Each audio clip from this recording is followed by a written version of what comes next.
Yo, what's up mga kalingkod? It's your Night Aris. At nandito ko ngayon para ikwento ang mga kaganapan ngayong araw. So, let's go! Ito nga pala yung ika-4 na araw mula nung sinimulan natin yung ginagawa natin proyekto. So, nagpapasalamat tayo kasi binayaan tayo ng magandang araw ngayon. At dahil nga marami sa inyo hindi pa alam kung ano ba talagang ginagawa ko, syempre ikikwento ko na rin sa inyo. So, ito na nga.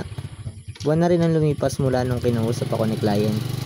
Ang gusto niya ay magpagawa siya ng mural art na naglalaman ng mga achievements ng kanyang namayapang asawa. Dahil ngayon nga lang tayo na libre, ngayon lang din natin yun gagawin. Malamang marami sa inyo nakakilala sa taong ito. Ang ating 2-time SEA Games gold medalist, Sergeant Mervin Guarte. At ang hindi katanggap-tanggap na pagkamatay niya. At hanggang ngayon nga, hindi pa rin siya nabibigyan ng hustisya. Siya nga pala ang ilalaman ng mural art na gagawin ko. At siya ang asawa ng client na sinasabi ko sa inyo. Isang malaking karangalan nga rin na ako ang guguhit sa kanya at sa mga achievements na nakuha niya. So, first step nga pala natin ay ang bahay ni client. Pumunta tayo dito para humingi ng budget. Kulang pa kasi tayo sa materyales natin gagamitin. And after nga natin makuha, alis na rin tayo at pupunta na rin tayo dun sa ating gagawaan. Dahil malayo-layo pa rin ang ating lalakbayin, makarating lang tayo dun. Kaya nga nang sabi ko na ika-4 na araw ngayon. Marahil marami sa inyo nagtataka kung ano ba talaga nangyari sa una hanggang ika-3 araw. Hindi ko na nabidyohan ng detalyado ang mga araw na yon kasi focus tayo sa output. Pero kahit gano'n ay ipapakita ko pa rin ang mga simpleng detalye sa mga araw na yon. Day 1. Yan ang araw ng sketching at paggawa ng line art. Pag-stencil ng mga lettering para mas pulido ang gawa. At syempre para hindi tayo maligaw. Hindi pa tayo ganun kasasaprihan pero sumubok pa rin tayo. Day 2. Dito ko na sinimula ng pagkukulay. Inuna ko munang kulayan yung image na nasa likod ng character. Para after na matapos ng kanyang skin tone, wala nang ibang kulay na posibleng tatama sa kanya. Medyo challenging lang at saka risky kasi first time lang natin gumawa ng ganito kalaki. Day 3. Picture lang ang meron ako. Pero ito na yung natapos ko. May konting background, details, marami pang iba. At dahil napakwento na nga tayo, ay malayo-layo na rin ang natakbo natin.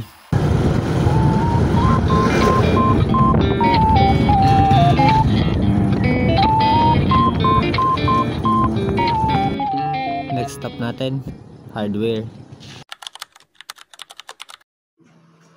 Dito ay bumibili tayo ng clear spray paint para pang coating pag natapos na natin yung ginagawa natin. Nag-add na rin tayo dyan ng color brown na pintura at saka isang baby roller. Para in case na wala na akong gagawin, mapipinturahan ko yung ibang bagay na pwede ko pang pinturahan. Pinakala ko rin kasi na kaya ko na rin tapusin ngayong araw. Tansya ko na rin kasi ang mga gawain at panigurado naman ako na kaya ngayong araw. Depende na lang yan kung may dadagdag pa sila. Kaya samahan nyo akong gugulin ng buong maghapon. Matapos lang ito. At ang next stop nga natin ay tindahan. Bibili lang muna tayo ng ice tsaka merienda para mamaya hindi na tayo maabala. Itong tinigilan nga pala nating tindahan ay tapat na rin to ng sementeryo. Kaya dito na rin ang daan papasok. Medyo maliit lang ang daanan at kasya lang ang motor. Pero makakapasok pa rin naman ang mga 4 wheels pero sa ibang daan na. So ano, tara? Pasukin na natin ang lugar ng mga patay.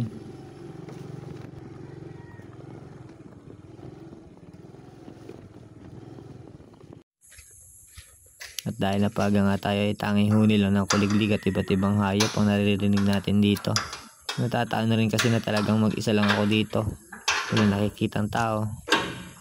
Tanging ako lang at ang mga nakalibing dito. So, what's up guys? Kakadating lang natin dito. Ito nga pala yung tatapusin natin. Ayan. So, paano yan? Set up muna tayo.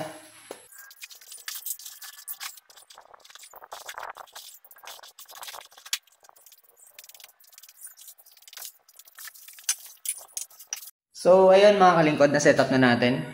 Okay, pwede na tayo magsimula. Siguro ang uunahin ko dito is ito munang lettering dito sa taas. Yan. Tapos, susunod ko tong gold medal. Yan, dalawa yan. Tapos, syempre, may mga iba pa tayong ilalagay dyan. Mga idadagdag tayo. Tapos, siguro yung background. Panghuli ko na lang. Itong dalawang background na to.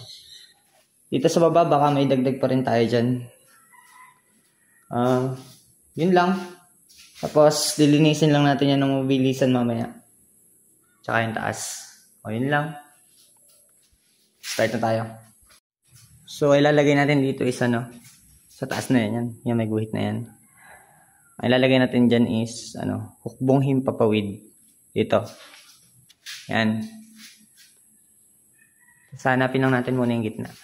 Ito na yun siguro. Ito na yung gitna niyan. Yan.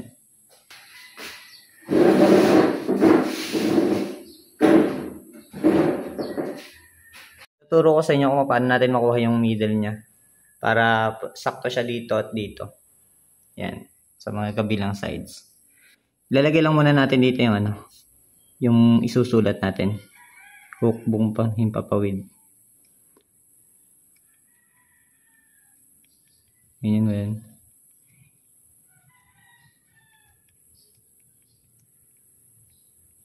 Yan. Hukbong himpapawid. Ngayon kukunin natin yan. Bibilangin natin yan. Isasama natin tong space. 1, 2, 3, 4. 1, 2, 3, 4, 5, 6, 7, 8, 9, 10, 11, 12, 13, 14, 15, 16, 17, 18. So, 18. Hati natin yung 18 sa gitna. Magiging 9 na lang. So, 9 mula dito. Lalagay natin yung part na yan. Tapos, 9 mula dito. Yan. Hanggang doon naman sa kabilang dulo. So, hanapin natin yung hanggang 9 ito. 1, 2, 3, 4, 5, 6, 7, 8, 9. So, dito yung H. Isang H. Tapos, dito yung I. Dito yung H. Tapos, dito naman yung I. Yan. Diyan magsisimula yung himpapawid kapag ganun. Hanggang sa dulo. Tapos, dito naman yung hukbong part dito. Yan. Nandito yung space sa part na to. Ayan, simulan natin.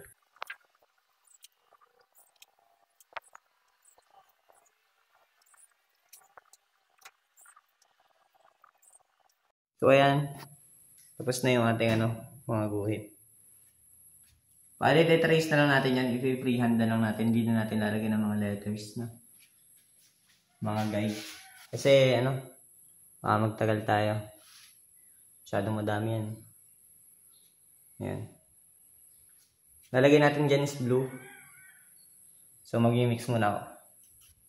Ayan. Kumuha ko ng white. Kasi yung acrylic, hindi agad siya nadikit dito sa gloss. Sa gloss na yan. Nauna kasi yung pintura na yan eh. Ayan. Hindi ako naglagay niyan. So, hindi siya dyan nadikit agad. Parang, yung dumudulas, ganun.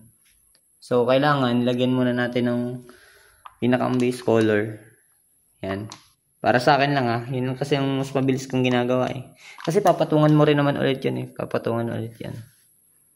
Yung top na yan. Hindi lang isang patong. So, ayun, para ko mapalagad, nalagyan ko muna siya ng white. So, ayun, mix na tayo.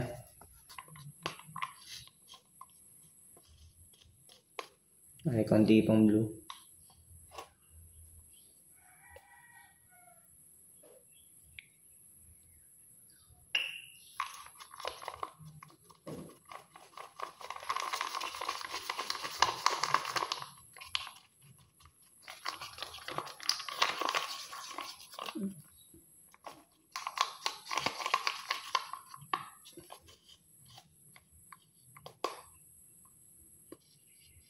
So, ayan, medyo mas malapit na sa kulay na dapat kalabasan.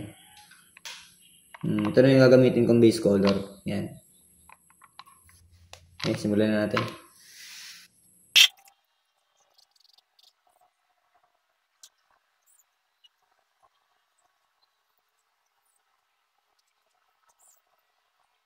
Okay, natapos na natin yung taas. Yan. Buhangin papawid. Bali kanina, hindi ko lang ng video kasi dumating si client. At ayun, may papadaglag sa atin dito sa part na to. So, ito, magiging dark gray yan. Ganyan. Ng taas, didiretso na natin dyan. Tapos ito, magkakaroon siya ng, didiretso natin ng konti. Hanggang dun sa baba. Itong baby blue color na to. Yan. Mas dyan. Tapos yun, magiging open na lang yan. Baba na yan. Tsaka yung taas para hindi masyadong exposed. Yan. Tsaka yung taas, magiging open na lang din. Tapos dito, maglalagay lang tayo dito ng ano, ng logo ng ano, Air Force dyan sa baba. Yan. Tapos, dito, sa may side na to, kasi i-gray-gray nga natin yan. Dito magkakaroon ng ano, ng isang sako ng alitap-tap. Yan, pataas dyan. Doon. Tapos, papadagdag rin ng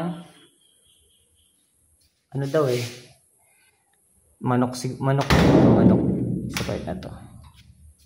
So, request yan ni client kasi yun daw yung laging sinasabi ni kuya kapag nagiinuman or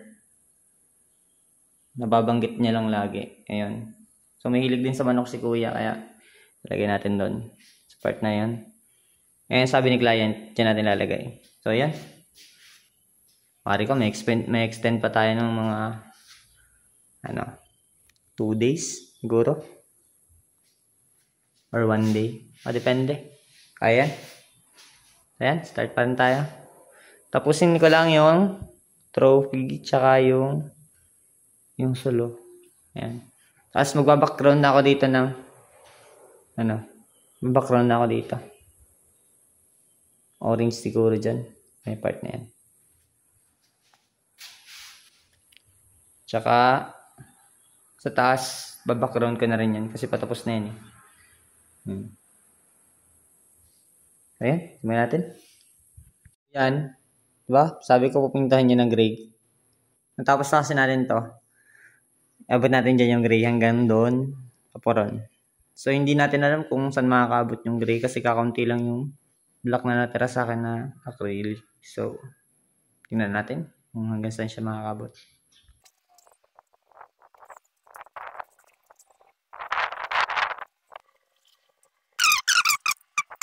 So, ayun, konting update lang sa ginagawa natin. So, it's already 10:15 in the morning. Ito pa lang ang ating natatapos. Yan. Ang taas na yan. Tsaka itong, yan. So, ayan. Ano lang natin yan, tatapusin lang natin after natin magmerienda. Ayan. Tapos itong baba. Nalagyan na rin natin ng background yan. So, ayan. So, lagyan na rin natin dito ng logo. Yan, maya, after. So, ayan. Diyan muna kayo. Merienda lang ako. So kahit pasimple-simpleng galaw, kuha ng brush, pahi dito, pahi doon, nakakapagod pa rin. Yung sa tingin ng iba na madali lang, sa atin pala mahirap. Pero kahit ganoon, nakakatuwa pa rin pagka nakikita natin ang mga bagay-bagay na nagagawa natin. Yung tipong hindi natin inaakala nakakayanin pala natin. At natatakot pa tayong sumubok nung una kasi hindi tayo sigurado sa kung anong kakalabasan. Talagang lakas lang ng loob. At syempre, salamat na rin tayo sa mga taong sumusuporta sa atin. Nagtitiwala at naniniwala sa kakayahan natin. So sa mga taong gustong matuto ng mga bagay-bagay, huwag niyong hayaang makadena kayo ng mga negatibong naiisip nyo. At mga tao, bagay na pwedeng pumigil sa pagunlad ng sarili nyo. Sundin mo lang ang tinitibok ng puso mo. Darating din ang araw na mamamalayan mo na lang na ang layo mo na pala sa dating ikaw. Umunlad na ang talento mo, pati ng pagkatao mo. Isama mo rin sa pag-unlad mo ang mga natutunan mo sa iba't ibang tao, gaya ng mga iniidolo mo. Mga taong nagbigay sa iyo ng lakas nung panahong walang-wala ka. So paano? Tara, trabaho ulit. Ayun, kakatapos lang natin magmerienda kaya tutuloy na natin tong hindi natin tapos. Ayan, wait lang. Tapusin ko lang.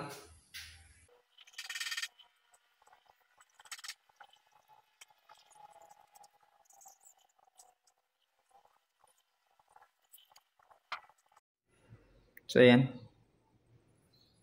Tapos na yung baba. Ayan. Gandun. Tapos, ang susunod na natin is yung blue. Tadirect natin dun pababa din. Hanggang diyan. Tapos, lalagyan din natin ang konting design na punta dun. Tapos na natin yung background. Pakita ko sa inyo. Yun. Yung part niyan. Tsaka, ayun. Hanggang dun, yung blue. Yan, tinapos na natin yung blue. So, magla-lunch na. Kakain muna ako, tapos balikan natin yan. Siguro, after lunch, baka magpunta ako muna ako ng DIY kasi kulang ako ng black at saka blue. Yun lang naman ang kulang. Ano pa ba? Yun lang. Tsaka isang baby roller na bala lang ng baby roller. Yun lang. Tapos, ayun, gagawin ko na yun mamaya. Ayan. So, ayan. Papaalam muna ako sa inyo saglit. Kakain lang muna ako. Bye-bye. Tayo kumain. Siguro sasaglit muna ako sa DIY para humanap ng black acrylic to. So, samahan nyo ako. Ayan. Ayan tayo sa Mr. DIY. Pasok na tayo. Paano yan, guys? Walang acrylic paint dun. Gagawin natin, uuwi tayo. Or gagawin lang natin yung iba. Gawin lang siguro natin iba. Ayan. Ulit na tayo doon. At dahil wala na nga tayong black na nabili, so unahin muna natin yung mga logos na minimal lang yung paggamit ng black. Or let's say, hindi na kailangan gamitan ng black. O yun lang. So nag-freehanda lang ako para medyo mabilis-bilis yung gagawin natin. Yun na lang, yung taas na yun. Tapos yung hukbong himpapawid na yan. So, nakikita nyo, yun, may mga bakat pa yan. Yun na lang iti-trace natin. Kasi kanina, minamano-mano natin ng trace, di ba? Ditong gray na to. Kaso, hindi magpantay yung kulay. Kaya ang ginawa ko, ko na lang, brinash ko na lang diretsuhan. So, ayan. Papatungan na lang yan mamaya. Kita pa naman. So, it's already 2:33. Siguro matatapos ko ito muna. Unahin ko muna to. Tingnan ko kung may magagawa pa ako dito sa dalawa na to. So, ayan. Simulan ko na. Ayan guys, tapos na yung taas. Ayan. Ito na lang. Sunod natin yan. So, update nga lang pala sa nagawa ko ngayong araw. Ayan. So, hindi ko pa alam kung ano yan sa baba kasi medyo malabo dun sa picture. Toto. Yan. The gold medal yan, yung dalawang yan. Ayan. So, bukas ko pa yan tatapusin kasi wala akong reference na maayos. Yan. Tapos yan. Yan. Yung taas. Yan. So, dahil late na rin, 4 na rin. Magpo 4:15. So, gimis na ako kasi nilinisan ko pa yung ilalim na yan. Yan. Tsaka yan. Pati yung mga gamit. Yan. Pag natuyo kasi hindi na magagamit sa sunod. So, ayun. Papaalam muna ako sa inyo saglit.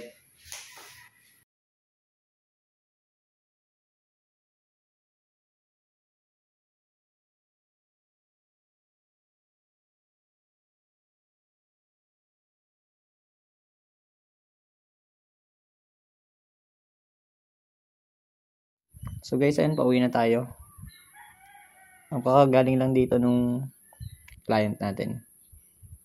Nandun siya, pauwi na sila. So, pauwi na rin ako. Good luck. Bye-bye.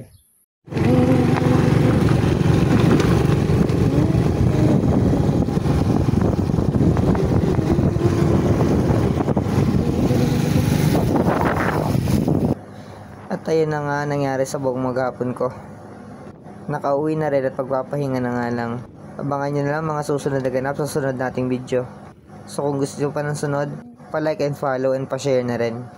Salamat sa inyong suporta at panonood. Magpapaalam muna ang inyong lingkod.